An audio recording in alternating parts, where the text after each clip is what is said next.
I have a rod, a uniform rod, and the rod has mass m, and it has length L, and I hit the rod with a brief impulse in a direction perpendicular to the rod. I hit it here. This rod is on a frictionless horizontal table. Let us assume, if you want to get some numbers, that m equals 4 kilograms and that the length of the rod is ½ a meter, and that the magnitude of the impulse j, this is the magnitude now, this is the direction perpendicular to the rod, that is 2 kilogram meters per second. So let this be the center of the rod, which is O, and so the length of the rod is L, and I hit the rod at a distance d above O. Bang. What will happen? This rod is going to move towards the right, a translation of the center of mass. Since there's no friction, that motion will continue all the time. But in addition, it will start to rotate. So you're going to get a translation of the center of mass, and we're going to calculate the velocity of that center of mass. In addition, we're going to have a rotation about the center of mass. Let us see how that would work out with a ruler, which is now not particularly a rod. And of course we have friction. So if I give it a kick here, then you will see that it moves towards the right and it rotates. However, you will not see that that motion continues all the time, because there is friction, and so it will come to a halt. Ready? So I will give it a kick here. Notice that the center of mass has moved to this point, so it was starting off with a certain velocity, and notice that indeed there is a rotation. And in the absence of friction, this would not have come to a halt. Now we want to calculate the velocity of the center of mass, and we want to calculate the angular velocity about the center of mass. Let's first do the velocity of the center of mass. The impulse j, which is given here, perpendicular to the rod, is the momentum of the rod after the hit. The hit is given in a very brief amount of time, minus the momentum before it's hit. And this is 0. This is the momentum of the center of mass, and it's not moving in the beginning. Therefore, if we look at the magnitudes, I will leave the arrows out, so this means the magnitude of the impulse equals the magnitude of the momentum, which will be, of course, in the same direction as the impulse. Notice the vectors are in the same direction, and that therefore is the mass of the rod times the velocity of the center of mass. And so it follows immediately that the velocity of the center of mass, which is this point O, equals j divided by m, and in our case would be about 0.5 meters per second. And notice that this velocity of this center of mass shortly after it is kicked, and it will remain all the time because there is no friction, that velocity of the center of mass is ½ a meter per second. In addition, the rod will start to rotate with angular velocity omega about the center of mass, and that's what I want to calculate next. So what now is omega? I'm going to choose O as my origin, and I remember that the torque, which is a vector, relative to point O, that's the torque that is experienced due to this impulse, and the torque will last some time, that equals dl dt about that point O, so the angular momentum measured relative to point O, it is the angular momentum change. That is the position vector relative to point O crossed times the force F. There is a force F here which acts during a certain amount of time. And I have a cross product of R, O towards that point. So this would be my R, O. Notice that the angle between the force and RO is 90 degrees. So I don't have to think too much about this cross. Now I will multiply each side with dt, all these quantities, and so I will get dl relative to point O equals the position vector cross F dt, and that equals, I'm going to do an integral now from T1 before the hit to T2 after the hit, T1 before the hit to T2 after the hit. And I recognize that the integral, remove the equal sign, T1 to T2 of f dt, that is the definition of our impulse. And so I can write now for the integral of dl about point O, L at time t2, which is L after the impact,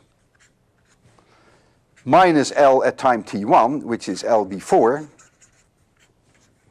and that now equals R0 cross J, and R0 cross J, as you see here, they are 90 degrees angle between the two, is simply D times J. So this equals D times J. I watched this portion of the tape and I noticed a little bit of a sloppy notation. Sorry for that. L after minus L before equals dj, a vector notation. If d is positive, then the direction of the angular momentum after into the paper. This one is 0, there is no angular momentum before about point O, and so this equals dj. Now this may give you the impression that the direction of this vector is the same as j, but that's not true because we know j is in this direction perpendicular to the rod. What this really is, of course, is the cross product between two vectors. The one from O to the impulse and the cross product with the impulse itself. Now the magnitude of these two is dj because the angle between them is 90 degrees. So I should not have written just the arrow over the j, but maybe I should have written two arrows with a cross product, and then I can completely live with this because then this cross product is also into the paper. So let's now continue the problem where we left it off. And so, if I now want to know what the angular momentum is after the impact, write down L after, and I leave the vector off because I now deal only with the magnitudes. That is d times the magnitude of j. This d is the distance between O and the point where I hit. But the angular momentum about point O, this is all about point O, is the moment of inertia about that point O, rotation about point O, times the angular velocity after I have hit. This always holds. Angular momentum at any moment in time of a rotating object about the center of mass is always the moment of inertia for rotation about that center of mass times omega at any moment in time. Now in the case that we have no friction, of course this is not going to change, but this equation holds in general. Now for a uniform rod, the moment of inertia for rotation about the center of mass equals 1/12 times L, ml squared. In our case, for the numbers that I have given you, I believe it is about 0.0833 kilogram meter square. So I find that omega after I hit it equals 12 times the distance to the hit d times j, the magnitude of the impulse, divided by m L squared, and if I put in the numbers, then I find 24 times d radians per second. And notice that now the angular velocity here is dependent on d, whereas the velocity of the center of mass did not depend on d. The fact that omega depends on d is of course very intuitive. Because if I take this ruler, I put the ruler down here, and I hit the ruler right at the center, you wouldn't expect any rotation, would you? But if I hit it a little higher, you would expect rotation, and if I hit it even higher, you would expect really more rotation, a larger angular velocity. If d is positive, that means I'm above O, I expect a rotation in this direction, and I expect the center of mass to translate with the velocity that we calculated. If I hit it right at the center, I expect only a translation, no rotation at all, d equals 0, no angular velocity. If d is negative, that means I'm below O, then omega becomes negative, and what does that mean? Negative omega means it will rotate in this direction. But still the displacement of the center of mass with the velocity vc center of mass will be the same. In all cases, if my impulse is not different, in all cases will the motion of the center of mass, the velocity of the center of mass, be the same. But the angular velocity will be different. Now I'll try to show this to you qualitatively. First of all, this sheet is not frictionless. So the motion will not continue forever and the thing will come to a halt. Not only is the sheet not frictionless, but the friction here may be a little larger than there, so it may stick a little.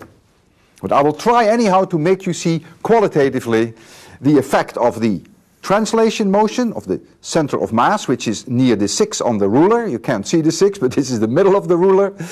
And you will see then, if I hit here, that it will rotate and the center will move along a straight line. Let's try this.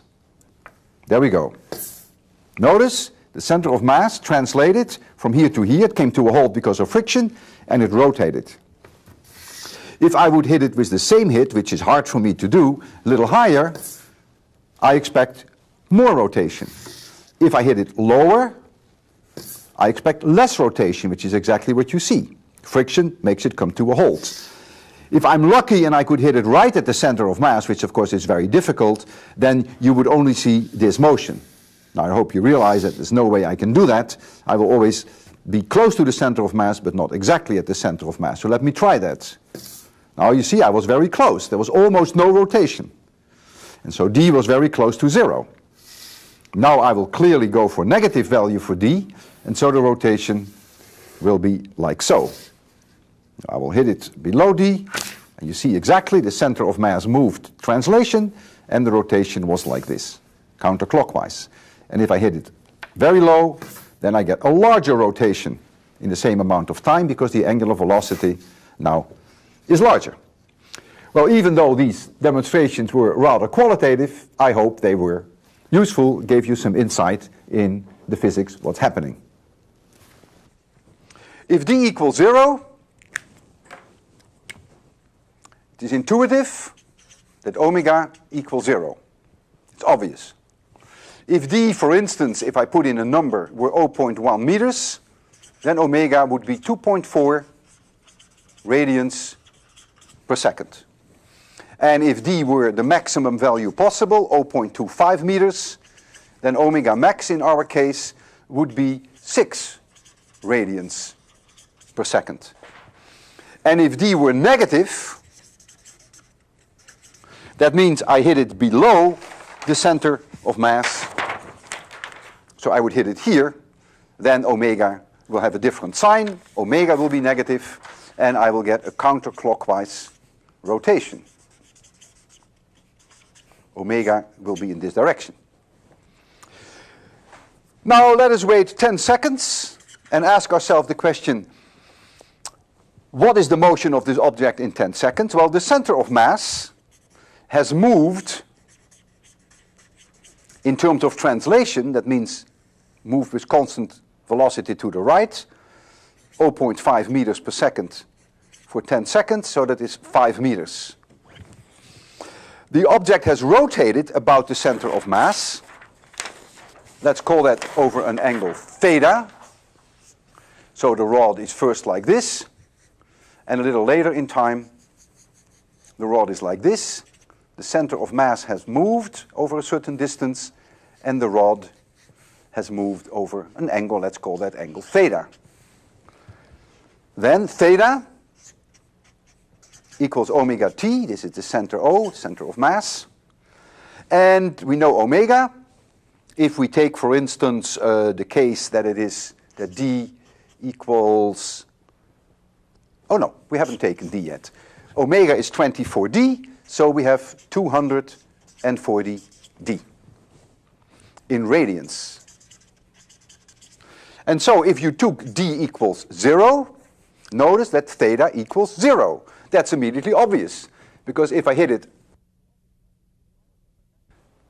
it right at the center, then of course there is no angular velocity, and if there is no angular velocity, then theta will remain 0. There will only be a translational velocity. So theta is 0. If d were 0.1 meters, then theta would be 24 radians, and 24 radians is about 3.82 full rotations. 2 pi r, not 2 pi, 2 pi radians is 1 rotation. And 24 radians is 3.82 full rotations. If we want to know what the kinetic energy is, the kinetic energy at any moment in time equals 1/2 m v center of mass squared. That is the translational kinetic energy, plus the rotational kinetic energy, which is 1/2 I about the center of mass, moment of inertia, times omega squared. And for the case that the numbers that we have chosen, we get 0.5 plus 24 times d squared. Now the kinetic energy does depend on d. That's obvious because omega depends on d. But whether you take for d plus 0.1 or whether you take minus 0.1 meters, you would find the same kinetic energy. And the reason is obvious, because the kinetic energy is proportional to omega squared. It doesn't care about the sign. It's proportional to d squared. Whether d is positive or negative makes no difference. If d is positive, the object, d is plus 0.1, would move like this and rotate like this. The kinetic energy would be the same if we were to hit it 0.1 meters below the center. It would then still move to the right, but it would rotate counterclockwise. There would be no change in the kinetic energy. Now, I don't want to confuse you, but I want you to appreciate that if you were to calculate the angular momentum relative to any point on this line, that means not relative to point O, as we have just done, but relative to any point on this line, then the angular momentum is 0 before it hits, and it is 0 after it's hit. And the reason why that is the case, that if you take any point on this line, and you take the cross product R cross F, then you will see that the position vector and F are either in the same direction, or if you take the point here, in the opposite direction. So the sign of the angle between the two is always 0. So a remarkable thing is that the angular momentum relative to any point chosen on this line is conserved. Not only is it 0 before and after, but it doesn't change, whereas the angular momentum relative to this point does change. This is always a difficulty with the idea of angular momentum. We don't have a very good feeling for angular momentum, because angular momentum depends on which point you choose. Well, if you want to know what the period of rotation is, of course that is not so difficult now. The period of one full rotation would be 2 pi divided by omega, as we calculated. That was the angular velocity, which in this case equals to the angular frequency, because the object is rotating with a constant angular velocity. Then the angular velocity and the angular frequency are the same. the angular velocity equals d theta dt. And the two are the same, and I would invite you to visit a separate section that I have in which I discuss the angular velocity and the angular frequency. If d equals 0, then I would find that omega equals 0, and that means the period would go to infinity, which is immediately obvious because if there is no rotation, the object takes infinitely long to make one full rotation. If d were either plus or minus 0.1 meters, then I would find that the period for one rotation, either clockwise if it is a plus sign or counterclockwise if it is a minus sign, would be about 2.62 seconds for the numbers that we have chosen. And that means if I wait 10 seconds, then in 10 seconds it will have made, remember, 3.82 rotations. We calculated that just a few minutes ago, and therefore if I wait 10 seconds and one rotation takes 2.62 seconds, then indeed I find exactly the number that we had before. That is equivalent to 3.82. So in 10 seconds, it makes 3.82 rotations, because one rotation, if I hit it at a distance 0.1 meter from the center, it takes 2.62 seconds for a full rotation.